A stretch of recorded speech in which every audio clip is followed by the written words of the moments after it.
Segundo de Samuel 3.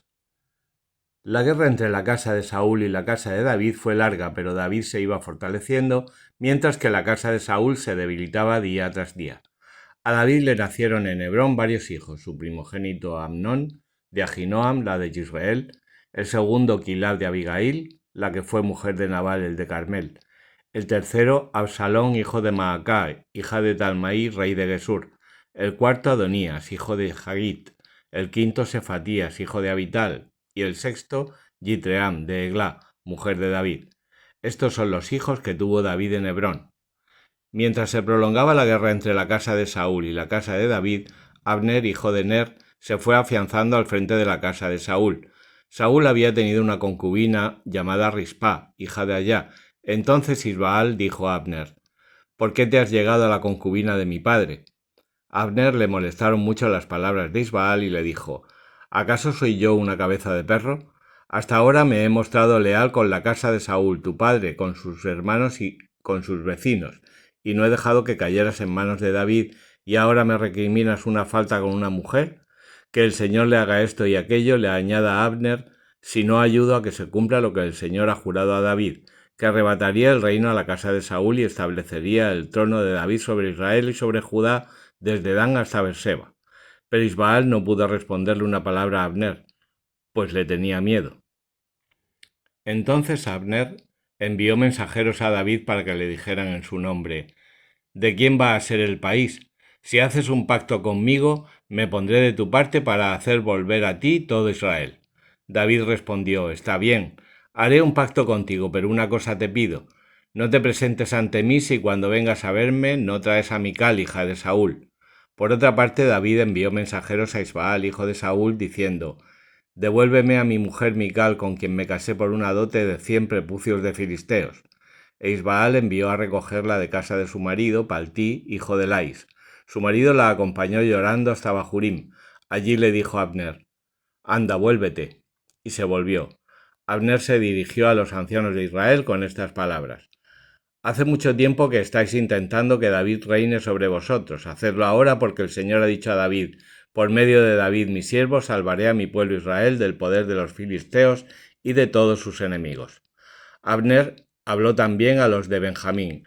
Luego se dirigió a Hebrón para comunicarle a David todo lo que habían convenido los de Israel y los de Benjamín. Llegó pues a Hebrón junto a David con 20 hombres más, y David preparó un banquete para ellos. Después Abner dijo a David: Voy a levantarme para reunir a todo Israel ante mi señor el rey, para que hagan un pacto contigo y reines sobre ellos según tus deseos. David respidió a Abner, que se marchó en paz. Cuando los servidores de David y Joab llegaron de una incursión con un gran botín, Abner ya no estaba en Hebrón con David. Este lo había despedido y Abner se había ido en paz. Llegaron pues Joab y su ejército y les contaron todo: que Abner, hijo de Ner, había visitado al rey, que éste lo había despedido y que se había ido en paz. Entonces Joab se presentó ante el rey y le dijo: ¿Qué has hecho? ¿Ha venido Abner hasta ti y le has dejado marchar así? ¿No conoces a Abner, hijo de Ner? Seguramente ha venido a engañarte, a conocer tus idas y venidas, a enterarse de todo lo que haces.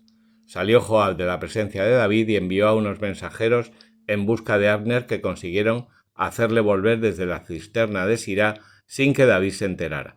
Cuando volvió Abner a Hebrón, Joab lo condujo aparte a un lado de la puerta como para hablarle en secreto, pero allí mismo le hirió en el vientre y lo mató para vengar la sangre de su hermano Asael.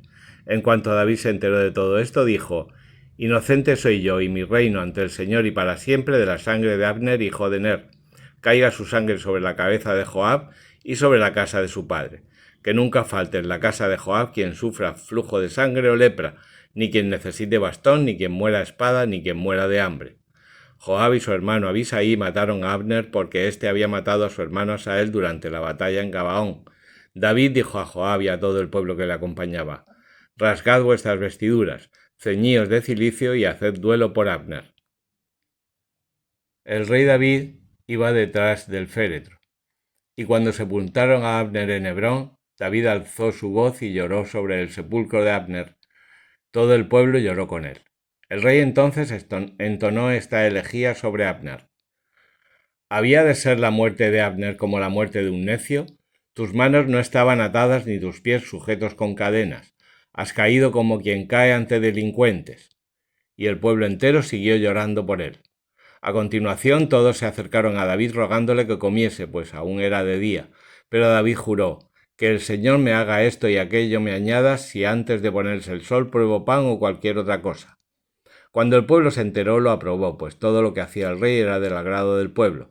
Así, aquel día supieron todos, y lo supo todo Israel, que el rey no había intervenido en la muerte de Abner, hijo de Ner. Entonces el rey dijo a sus servidores: bien sabéis que hoy ha caído un jefe, un gran hombre en Israel. Yo me he mostrado hoy tolerante, aunque esté ungido como rey. En cambio, estos hombres, los hijos de Seruyá, han sido más inflexibles que yo. Que el Señor pague al malhechor según su maldad. Salmo 107, 23-43. Los que se hacen a la mar en las naves y ejercen el comercio por inmensas aguas ven las obras del Señor, sus maravillas en alta mar. Pues él habla y se levanta un viento borrascoso que encrespa sus olas. Suben hasta el cielo y bajan a los abismos, desfalleciendo su alma por las desgracias. Son zarandeados y se tambalean como borrachos. Inútil es toda su pericia. En su angustia clamaron al Señor y los libró de sus tribulaciones. Convierte la tormenta en bonanza, enmudece el oleaje y se regocijan por haberse calmado. Él los conduce al ansiado puerto. Den gracias al Señor por su misericordia, por sus maravillas con los hijos de Adán. Lo exalten en la asamblea del pueblo y lo alaben en el consejo de los ancianos. Él convierte los ríos en desierto, los manantiales de agua en sequedal, y en salobrar la tierra fértil por la maldad de sus habitantes, y al contrario convierte el desierto en estanques y el yermo en manantiales de agua. Asentó allí a los hambrientos y fundaron ciudades populosas. Sembraron campos, plantaron viñas y recogieron buenas cosechas. Los bendijo, se multiplicaron mucho y su ganado no menguaba. Luego disminuyeron y fueron vejados con opresión de males y dolores. Pero el que arroja el desprecio sobre príncipes y los hace andar errantes por un erial sin caminos, es el que levanta de la miseria al pobre y multiplica como un rebaño sus familias. Los rectos lo ven y se alegran, y los inicuos cierran la boca. Quien sea sabio que retenga estas cosas y entienda las misericordias del Señor. Lucas 24, 25, 53. Entonces Jesús les dijo: necios y torpes de corazón para creer todo lo que anunciaron los profetas. ¿No era preciso que el Cristo padeciera estas cosas y así entrar en su gloria? Y comenzando por Moisés y por todos los profetas, les interpretó en todas las escrituras lo que se refería a él. Llegaron cerca de la aldea donde iban, y él hizo ademán de continuar adelante, pero le retuvieron diciéndole: quédate con nosotros, porque se hace tarde y está ya anocheciendo. Y entró para quedarse con ellos, y cuando estaban juntos a la mesa tomó el pan, lo bendijo, lo partió y se lo dio. Entonces se les abrieron los ojos y le reconocieron, pero él desapareció de su presencia. Y se dijeron uno a otro: ¿no es verdad que ardía nuestro corazón dentro de nosotros mientras nos hablaba por el camino y nos explicaba las Escrituras?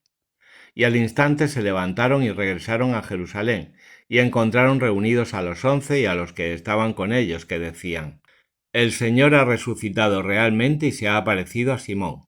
Y ellos se pusieron a contar lo que había pasado en el camino y cómo le habían reconocido en la fracción del pan. Mientras ellos estaban hablando de estas cosas, Jesús se puso en medio y les dijo: la paz esté con vosotros. Se llenaron de espanto y de miedo, pensando que veían un espíritu, y les dijo: ¿por qué os asustáis y por qué admitís esos pensamientos en vuestros corazones? Mirad mis manos y mis pies, soy yo mismo. Palpadme y comprended que un espíritu no tiene carne ni huesos como veis que yo tengo. Y dicho esto, les mostró las manos y los pies. Como no acababan de creer por la alegría y estaban llenos de admiración, les dijo: ¿tenéis aquí algo que comer? Entonces ellos le ofrecieron un trozo de pez asado, y lo tomó y se lo comió delante de ellos. Y les dijo: esto es lo que os decía cuando aún estaba con vosotros. Es necesario que se cumpla todo lo que está escrito en la ley de Moisés, en los profetas y en los salmos acerca de mí.